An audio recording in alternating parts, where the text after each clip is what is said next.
This is Mission Control Houston, Wednesday, September 4th, and the International Space Station crew has completed the removal of a Japanese cargo ship from the station and sent it on its way to a destructive entry back into Earth's atmosphere. The Japan Aerospace Exploration Agency sent its H-2 transfer vehicle number 4 to orbit on August the 3rd. It arrived at the station and was installed on the Harmony module on August 9th. Since then, the Expedition 36 crew members unloaded 3.6 tons of supplies that it carried, some of it inside the pressurized container and some unpressurized on a pallet inserted into the side of the vehicle. They reloaded it with trash and items that were no longer needed on board the station. The hatch to the HTV-4 was closed on Tuesday.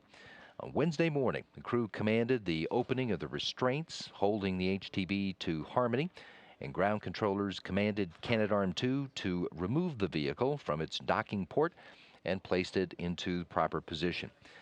At 11:20 a.m. Central Time, flight engineer Karen Nyberg sent the commands for the arm to release the White Stork. The cargo ship was allowed to drift away from the station for several minutes before flight engineer Luca Parmitano sent the command for the first of 4 engine firings to move HTV away from the station's orbit.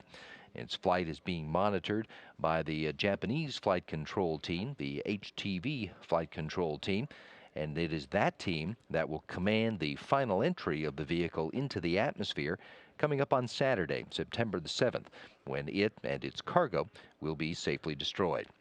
Station Commander Pavel Vinogradov and his crew now turn their attention to another dynamic event next week, when he and flight engineers Chris Cassidy and Alexander Mazurkin get in their Soyuz vehicle and undock for the station for the trip back to Earth.